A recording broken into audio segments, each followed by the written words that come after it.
Last week, David spoke to us about, in our series of Loving Like Jesus, about prayer. And he focused mainly on fasting. And if you remember, fast is focus on God, focus on Him alone, nothing else. And that's not even talking, that's just to focus your heart, your mind, your eyes on Him. Abstain from things, even to give more focus, set yourself apart, set distractions away, and then talk. I was given the challenge by Reverend David Dodwell to speak about the Lord's Prayer. And he said, I already have 5 hours for it. We want you to step up in your preaching. Okay? He's mocking me for my preaching. I know that I'm not a good preacher, but come on. And as well, he's mocking me because English is my 3rd language.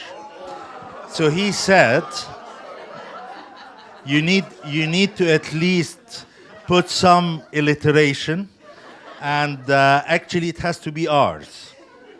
Now, you would forgive me, I went to town with ours, so just to impress him, okay? Please, no one would message David and tell him, why are you telling him off about his it was just a joke, okay? So, online, a joke, okay? So, I don't know what comes to your mind when you hear prayer. But I would like to share with you what is prayer from Jesus' point of view. Okay? You see, the disciples were Jews who are steeped in Jewish culture, prayer, everything, and yet they asked Jesus to teach them to pray. You'd find that in Luke chapter 11. Okay? And so they are telling him, teach us to pray. Okay? They're not asking him to teach them the word. Did you get that? Okay? No. They are seeing a difference in his way of prayer, not the way he does it, no, but what happens? They're seeing a difference in him. It's like Moses coming down from the mountain, his face glowing. He met with God. Okay? Jesus, when he taught and when he prayed, he wasn't like the others. Not like the scribes, not like the Pharisees, not like the rabbis. There was life. There was authority in his words to change lives. Okay? There was life in his prayer that we are all needing and yearning for. Actually, whether you know it or not, this is what your heart is yearning for. So, as we talked about questions, questions that you should ask yourself, questions that you're asking Jesus, questions, more importantly, that Jesus is asking you. Now, the disciples asked Jesus, would you teach us to pray? Yes? Have you? Have you ever asked Jesus to teach you to pray? Do you think you already know how to pray? If you asked him, what did you learn? What did he teach you?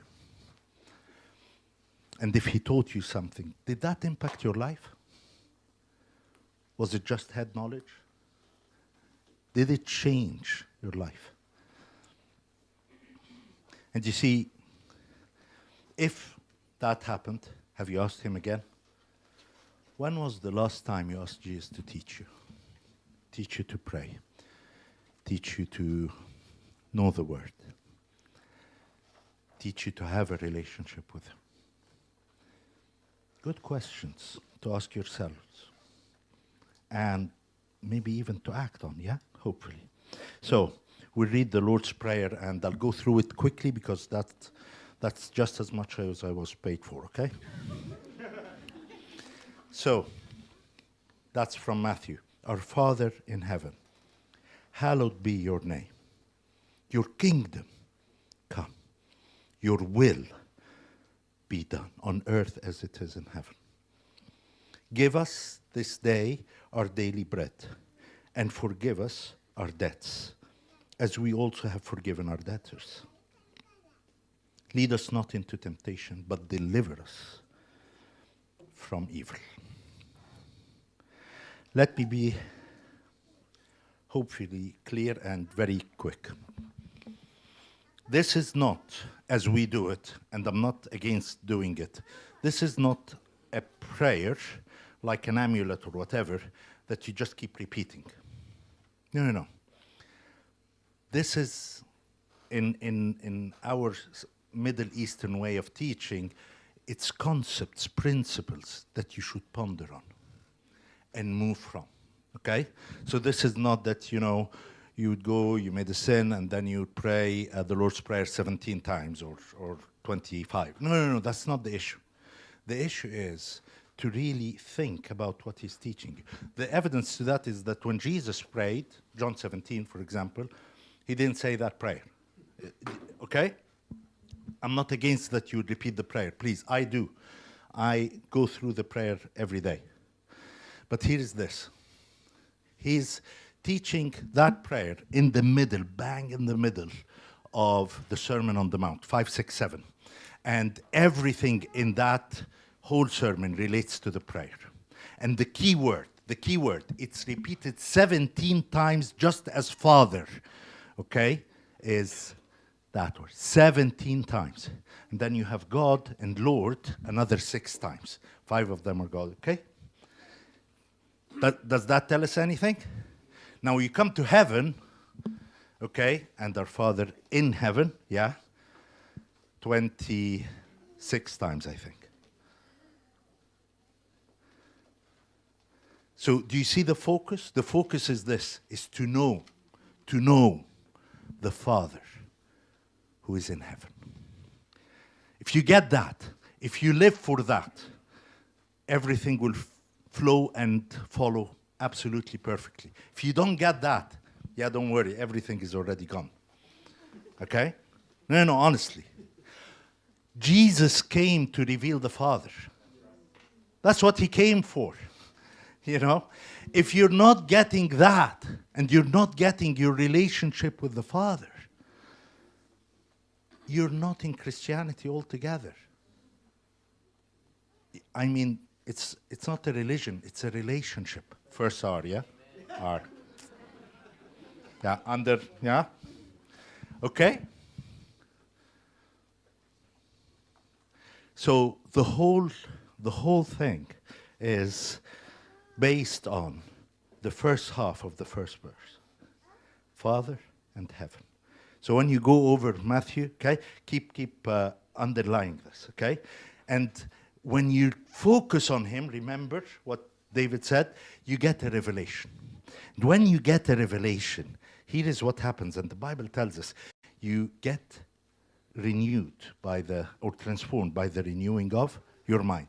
Revelation changes your reasoning, the way you understand, the way you look at things, your value system, your logic, your understanding, everything changes. And when that changes, when you are transformed, okay, because of revelation, that's being renewed, okay? So what you pray for is different. And even your needs, when you are requesting them, you're requesting them from a different place, from a place of trust and faith, okay? And your response to offenses and all sorts of things is different. This is why you get to not judge people, and you get to forgive other people. Do you see that? Okay? So you have at least 4 R's here, another one, yeah? Another 2, okay? God is your refuge, and he would teach you to resist. You see, God is showing you, Jesus is showing us that there is an opposition. In the world, you will have troubles. The enemy is against you, okay? So deliver us from evil. So what's evil? He's telling us that there is the enemy who fights you directly. There is the world that is in the evil one and their ideas and their thoughts, and that programs your mind. If you think you're not programmed by the world, I don't know where you are living. And you need to be renewed. and you get renewed by the revelation of the Father, then your reasoning is changing, then you are renewed.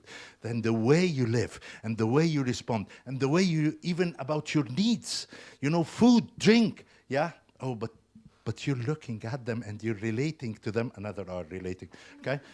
Differently. Do you get that? Okay?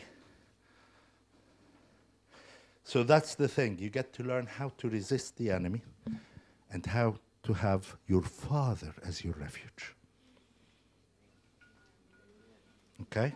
Did I make enough hours? Thank God. Okay, I'll get my pay now. So, moving from this, I want to focus on the main thing. So, Jesus said it's all about the Father. Let's read together John 14. In John 14, Jesus is saying, oh, I'm going. And then two of his disciples. Okay, so, you should feel okay about yourself. Two of his disciples who've been with him for 3 or 3.5 years started talking. Well, we don't know where you're going. How would we know the way? So Jesus said, I am the way, the truth, and the life. Why did you say that, Jesus? Okay, because where am I going? To the Father. That's the destination. That's what you're called for. Why are we on that journey? That's what we're called for. Okay? So he's saying this, and no one, make no mistake, I am the way, the truth, and the life. And no one outside of the way, on a different truth, will have that life. No one comes to the Father except by me. In that way, by this truth, have that life. The life of Jesus with the Father. Yeah? Jesus came to show us the Father. Jesus came to reveal the Father. Okay? You remember in John 17, he's saying that this is actually the whole of life. To know the Father and Jesus Christ, whom you have sent. That's John 17, verse 3.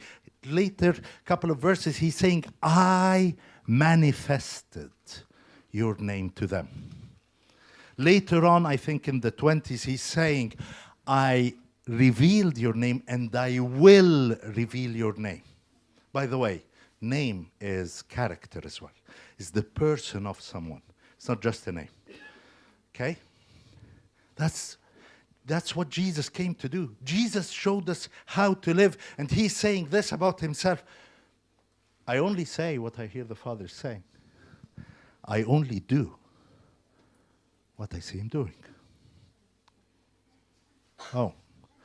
So when you're saying, forgiven are your sins, well, that's what the Father is saying. When you say, I will be healed, that's what the Father is saying. When you went to the cross, that's what the Father is doing. Are you getting that? If you look at Jesus, if you see Jesus, if you think about his life, what he's done, what he did, you will get the Father. But don't get just information about the Father. Have a relationship with the Father. Have a relationship with the Father.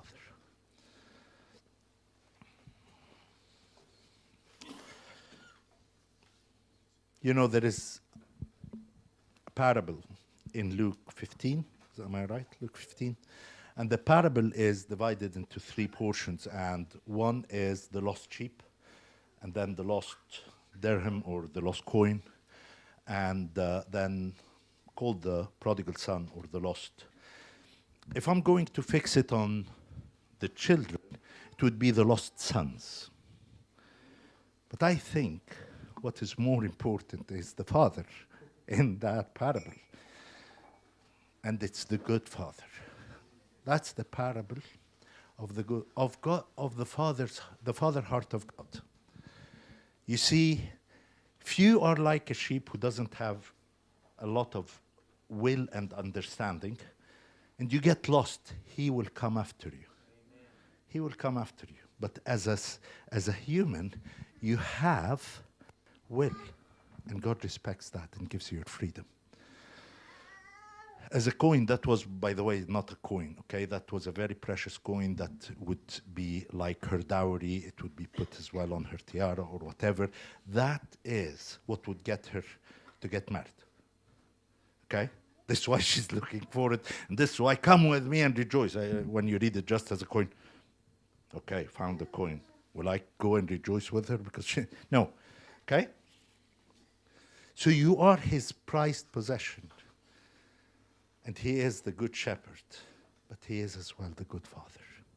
I want to talk to you within the same story of the prodigal son about the perfect older brother. You see, Jesus was the perfect Israel. Jesus was the perfect human on our behalf. The perfect older brother. So the prodigal one said, want my money, as if it was his, and I want to leave. Generously and kindly, the father gave his money to him and allowed him his choices. You have freedom. You have freedom of choice. And he went and lost everything. Now the perfect older brother heard about what happened, how difficult it is. Took the right time and said, Father, I know your heart is breaking over my brother. I know what you want to do, and yet you're respecting his will. Let me help him. Allow me. They're choosing together. Allow me to go and help him. So he went to that place, which was a bad place, where he is stuck, because he is indebted, and he's even captured. He went with his money, paid for my debts. Then went to the people that are capturing me and not allowing me to leave, where I'm shackled. And they would do to me whatever they want to do. They would use me whichever way they want to use me. And they don't listen to money. So it's a fight. So he went in, took them down,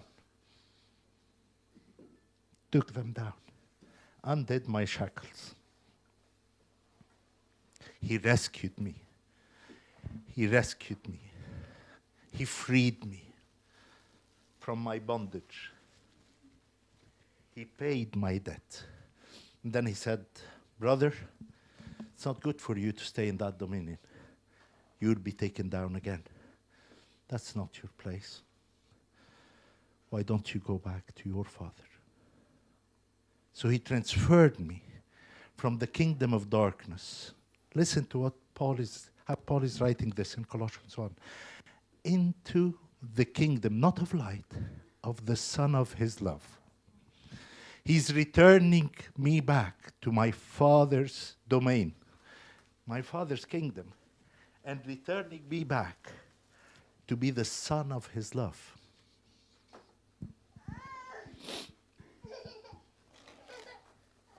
He removed me from the power of the enemy, the domain of the enemy, and put me in the house of my father again.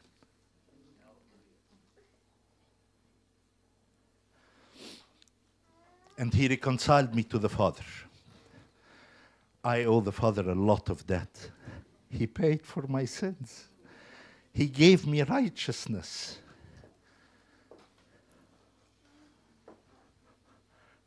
Reconciled.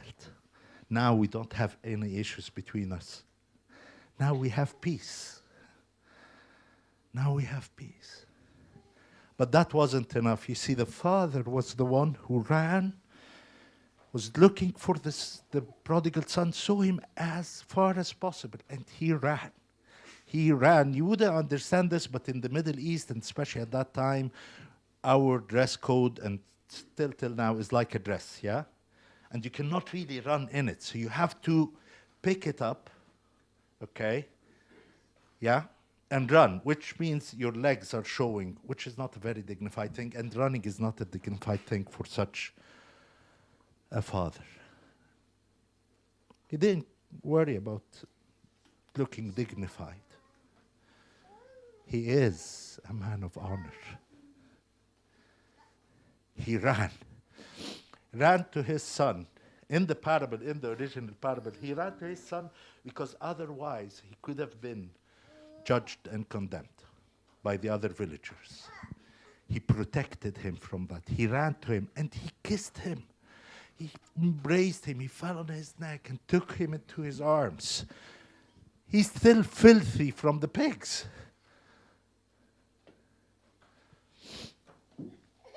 And the son was aiming for just, if I can get food, like if I can work like any other worker and get food, please, please, I know I don't deserve it, but if that would be at all possible, whether in your farm or anyone else's farm. But the father, that wasn't his heart. He took him in, celebrated him, and restored him. Gave him a ring, gave him a mantle, gave him shoes, and threw a party. That's your father. That's your father. Do you feel celebrated? Do you get the Father's embrace falling on you, even in my filth? Putting his arms around me and kissing me, even before saying sorry? Do you know your Father? Do you know your Father? That's the perfect older brother. He did that. Do you know why he did that? Because that's what he saw the Father doing. That's what he heard the Father saying.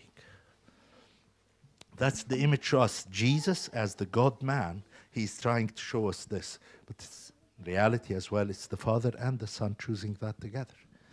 They're not separate. I and the Father are one. Yes. Give you another thing about Jesus manifest the Father.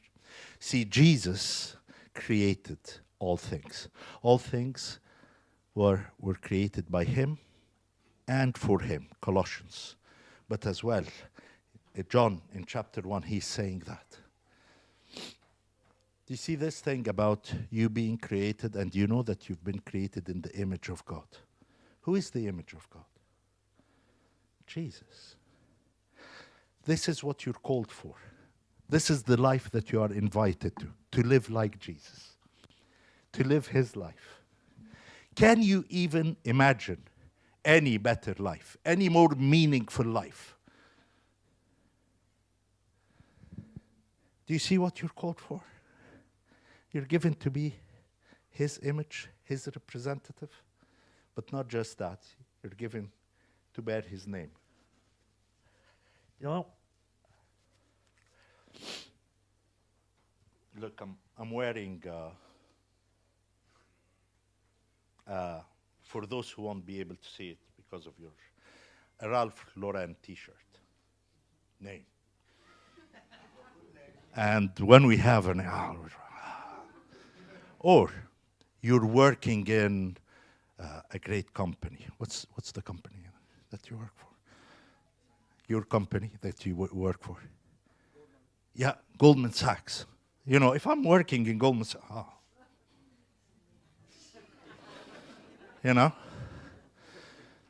if you have a name that, I don't know, ends with Rothschild or you know, the royal family here, or okay?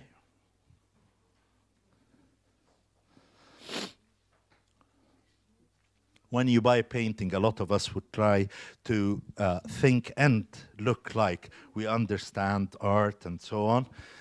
Actually, we're looking for the name on the picture. Oh, it's a Picasso. I don't understand anything from what he's drawing, but it's a Picasso. You have a name. You're called by his name.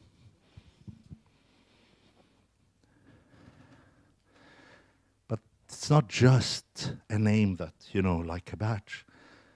It's a name, a character that you can live out. So I'll be like my Father. I will forgive my debtors. Because He forgives. He's gracious. I see how good He is. I love my Father. I love His will. I love His way of reigning. He is so good. So I will ask for His kingdom to come and His will to be done. But you see, if you haven't seen the Father, why would you say that? When I see my Father, I know that He's good. He's taking care of me. So He will provide. See, my kids, even till now, and they grew up, but since they were very young, they never asked when I went to pick them from school or when they come home. They never asked, is there food? They always asked, what's in for dinner? They trusted that there is food. Because of just simple, limited, evil people who are their parents, they trusted them. They will make anything happen. They will bend over to get food on the table. If I can give good gifts like that, and when they ask me for bread, I won't give them a rock. Wouldn't my Father? Jesus created you in His image and gave you His name. He as well came to us. He came to us. You know, this is one of the distinctives. Okay? Only Christianity has God coming to you. Only the Father would see the Son from afar and run to Him and kiss Him before even repentance. Any philosophy, any other religion, you are trying to reach God. Islam, Buddhism, Hinduism, whatever, you name it. Even New Age, which is terrible, but you are trying to reach God.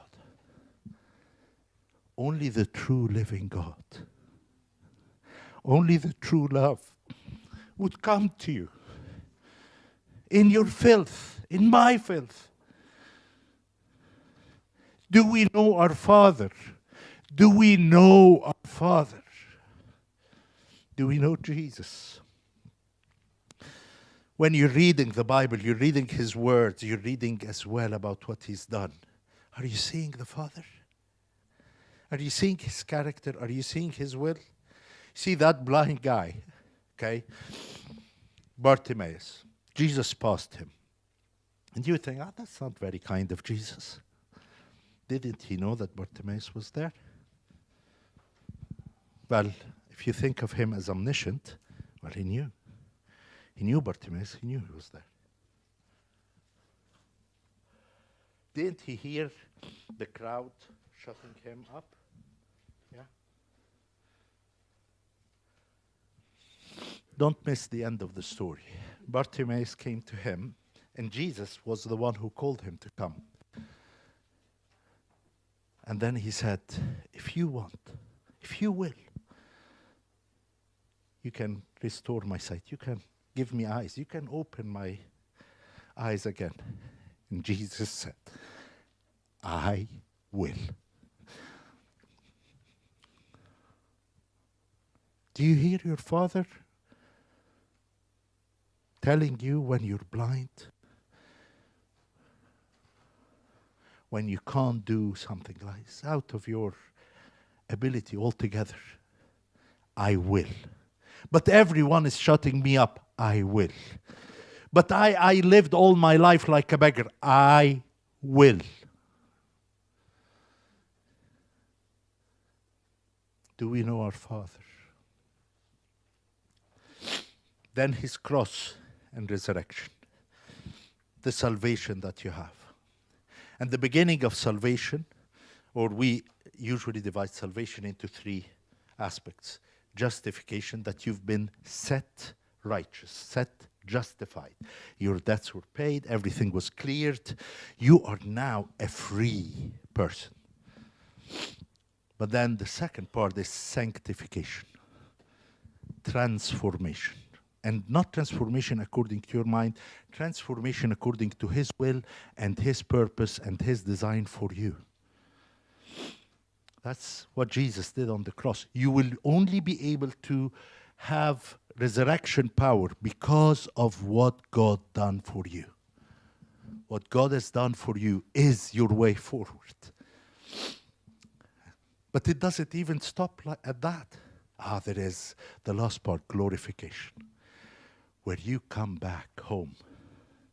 When you come back to that family, the Father and the Son.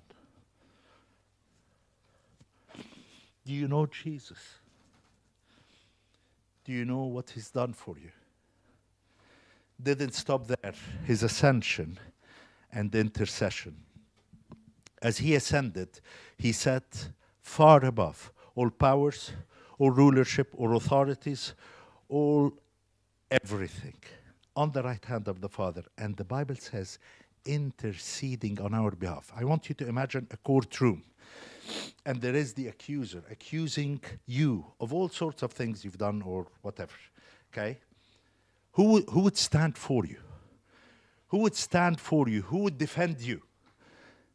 Oh, the ascension and intercession. Jesus, the King of Kings, who won everything. He's far above all powers and authorities and rulership.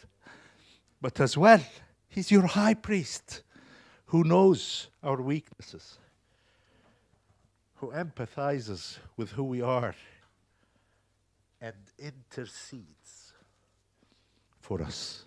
Intercedes for us. Do you see the Father's design in the life of Jesus for you? The Father's heart for you, for me. Are you enjoying this? Are you getting to enjoy what He's done for us? Or are we blinded? So we've been with Jesus for quite some time. Don't you even know me? How come you're saying, show me the Father? Don't you know me? Don't you see the Father?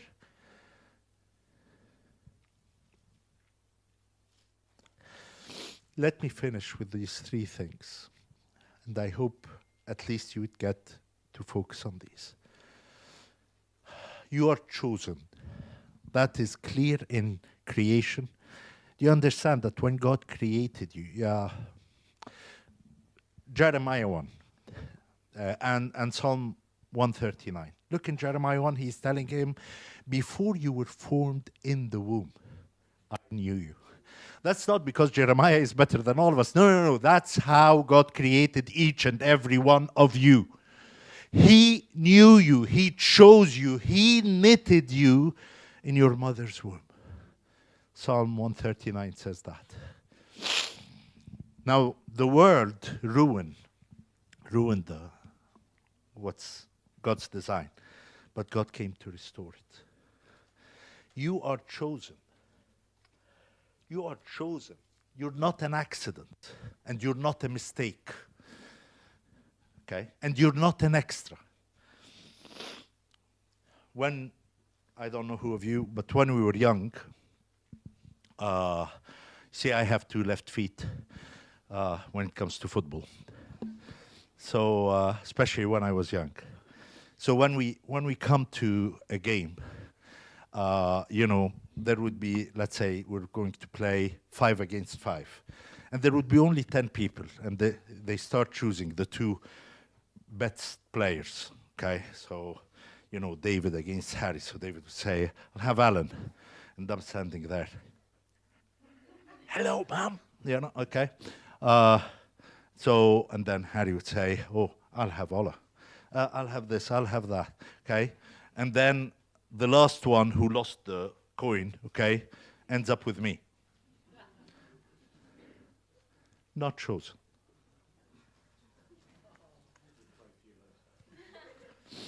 But the Father chose you. You weren't an extra. He wasn't stuck with you. No. He chose to create you. He chose to give you His image, himself, his life. And then we live poorly. We live poorly. As if I can get some worth from wearing something that is maybe a bit expensive. Or when I'm working somewhere, or if I do a big job, maybe I'll impress him. I'm surely trying to impress you. This is why when I pray, I would stand around the corner and pray in a loud voice. Or when I'll fast, I want to make sure that you know that I'm fasting. Or when I'm giving something, no. It should be that you're concerned about your Father in heaven. So you do that. Oh, he is my concern, my focus. So I do it in hidden.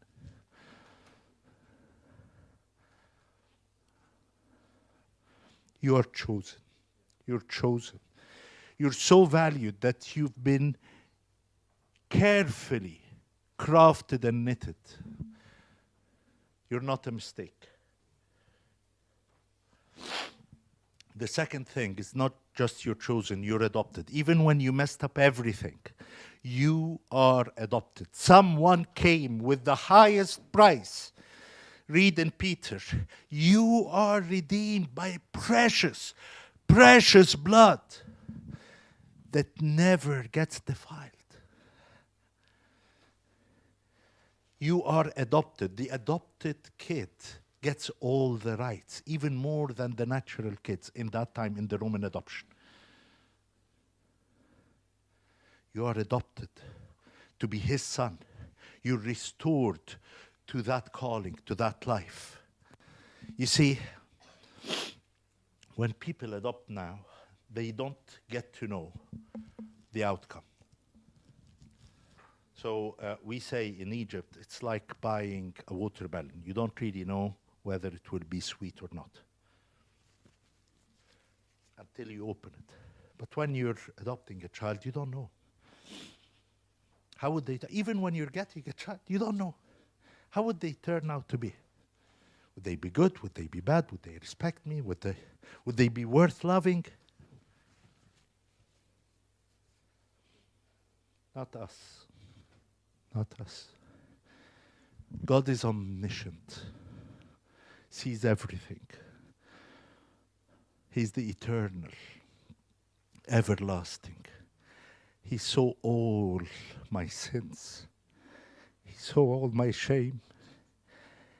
He saw me from afar, knew my filth,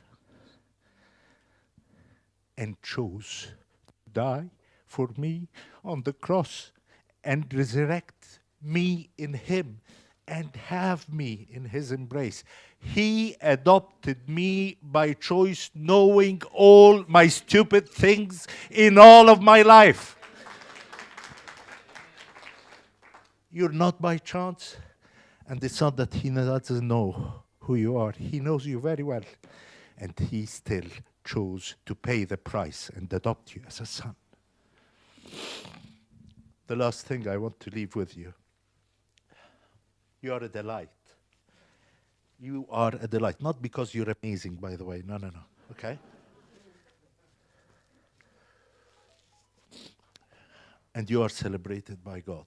You see in Proverbs, I think it's Proverbs 8, it says that God found his delight in us. This concept is very hard. I look at myself and I'm thinking, a delight?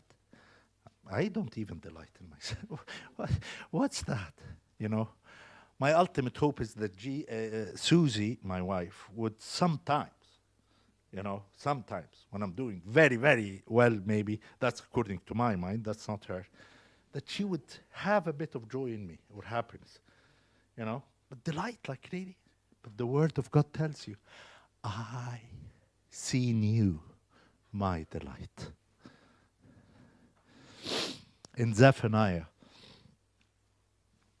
it speaks about God singing over us. Have you ever sung over anything or anyone that you didn't delight in? Like, let's say, imagine your worst meal, okay? And then you're thinking, the meal, okay, are you? No. But if let's say you like lamb and you're going for, or it's Sunday, for a roast and Yorkshire pudding, and if this is your favorite thing, you're going. God sings over you. He delights in you. That's by His choice. That's because He is love. And that's great. It's great that God would choose you in Jesus. You're secure. That choice is secure because you are in Jesus. Do you see that? If the band would come back up. You see, we really need to, as David was telling us last time, focus. Focus. I want to say that you need to focus on Jesus and seeing the Father. You want to abstain from all ways and thoughts that are not according to truth. You want to set yourself apart from all distractions, as we heard from David, so that you can really get Him. And then the telling, if you really see Him, here is what's going to happen. You're going to praise Him, as we heard from Jane, and He will manifest in the praise of His people. You're going to intercede, pray for other people. You will ask for His kingdom to come, not just in your life, but in the others. You will seek that His name would be set apart, so holy and mighty in your life. You will ask for His will to be done in your life, because you can trust Him. He is love. And that love is not dependent on you, on how great you're doing. No. It's dependent on who He is. And He is unchanging. He's faithful. He's always reliable. He chose to be interested in us, in you and I. He is keen on us, you and I. And He doesn't change.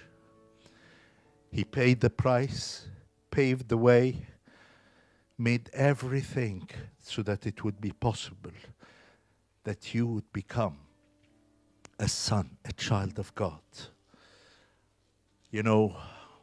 John 1 says that all those who received Him, He gave them the right.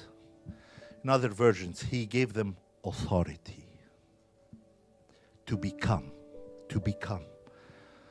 sons of God. Wherever you are, if you focus on who Jesus is and you see the Father, you will be able to live like a son.